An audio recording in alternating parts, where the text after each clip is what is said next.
If you really think you need to consume meat or eggs in order to build muscle or gain lean mass, you're wrong. Today I'm going to share 5 plant-based protein sources that are equally as good, if not better than meat. Last year, I transformed my body to a sub 10% body fat percentage on a completely vegan diet, and right now I'm on a journey to build more muscle mass.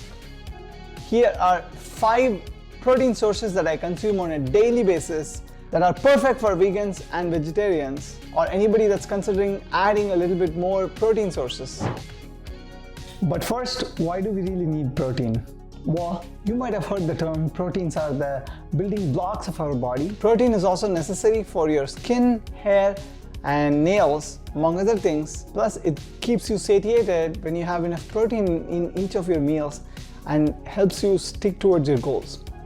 That being said, the general guideline is 0.8 to 1 grams of your weight in pounds. I try to consume between 120 to 150 grams of protein on a good day, of course. So these are the sources that I consume. Let's go by them one by one. But again, this is not an exhaustive list. This is just some of my favorite protein based on what I tend to gravitate towards. And of course, there's a lot of other sources. And of course, there's a lot more than just these.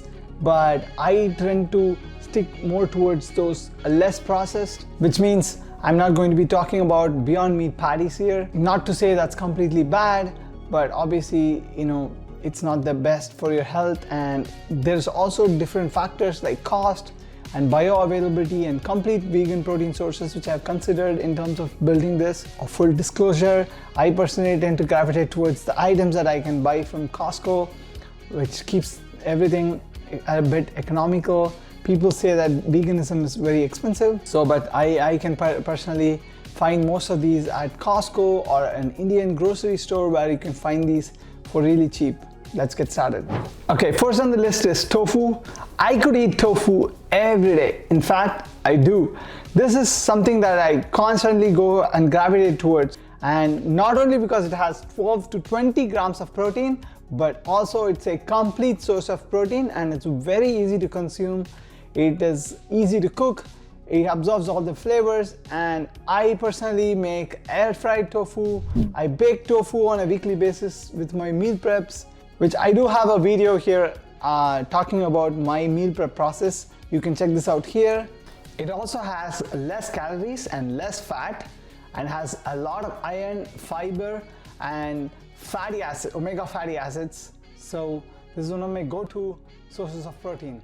Alright, next on my list is tempeh. Tempeh is also made from soybeans and they claim it to be superfood. I don't know about that, but it has a lot of fiber, a lot of antioxidants, and 17 grams of protein per 100 grams. That is more than tofu. I love the fact that it's very easy to cook. You just make stir fry or bake it or air fry it. It has a nutty texture to it. I personally tend to alternate between tofu and tempeh, and it is also a complete source of protein. My only con with this is that they don't sell this at Costco, so it's a little bit more expensive. I like to keep things a bit economical, but I also rotate between this and the other protein sources just for variety reasons.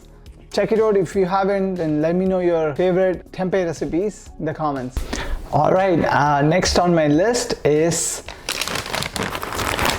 soy curls.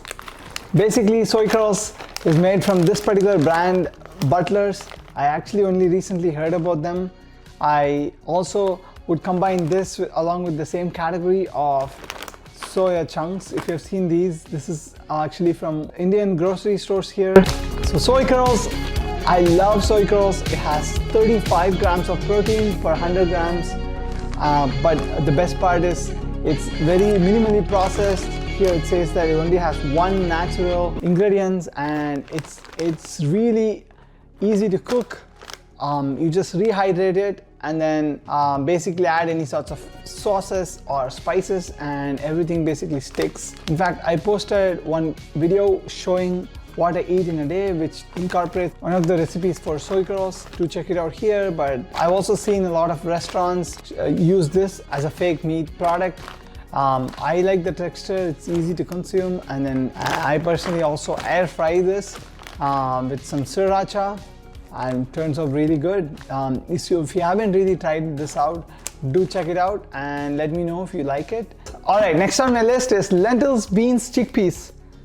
I know most of you love it. I like it a lot. It only has 9 grams of protein though, and it is not a complete source of protein, which is perfectly fine because it becomes a complete source of protein when you combine with rice. Pretty much rice and beans that you've heard quite a bit is actually a complete source of protein. It's high in fiber and antioxidants, and again, you know, I love to have it in form of salads or curries. I just tend to have a lentil soup that I prepare over the weekend, and I have it every day, sometimes with rice. So that's just the way I consume it. This is a very staple thing that I think everyone should be consuming, and it's probably consuming because it is also economical and it's easy to get.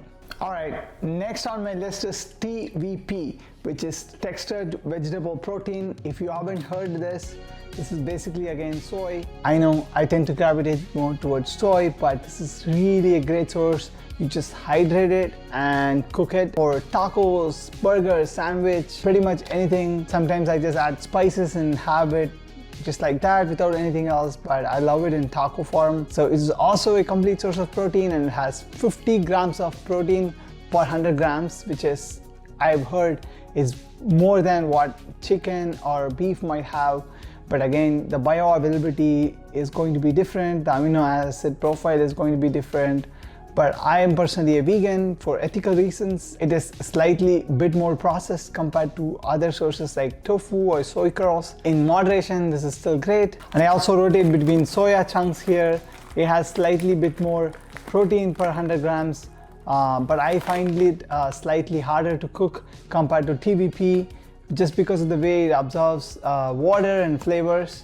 TVP is a little bit more versatile, but check it out. And you know, I got this in bulk, and it's also a bit more economical when you compare to it, so check it out. Alright, I only mentioned 5 protein sources, but this is a bonus. Basically hemp seeds, you might have heard about it. This actually has 30 grams of protein per 100 grams in weight, but obviously it's a seed and you can only eat so much. But I add it to my smoothies or oatmeal, and that's easily 10 grams of protein for just 30 grams of hemp seeds, and it all adds up.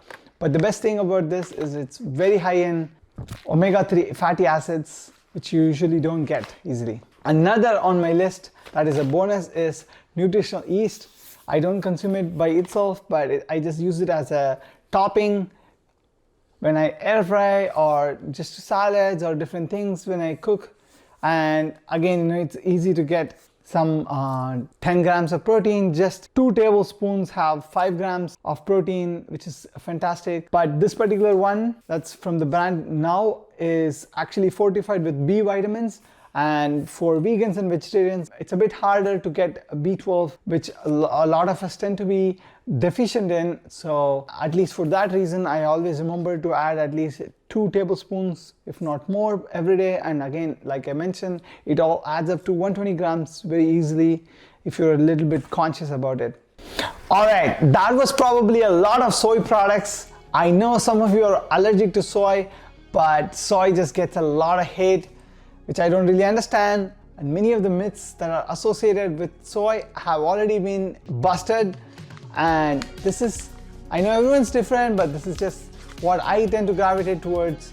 But do let me know your thoughts on this video, and I would love to hear what some of your favorite protein sources and how you hit your protein target for the day. But in the meanwhile, if you're curious to see how I cook some of these items and how I ate my 120 grams of protein, do check out this other video showing what I eat in a day as a vegan. See you in the other video. Thank you.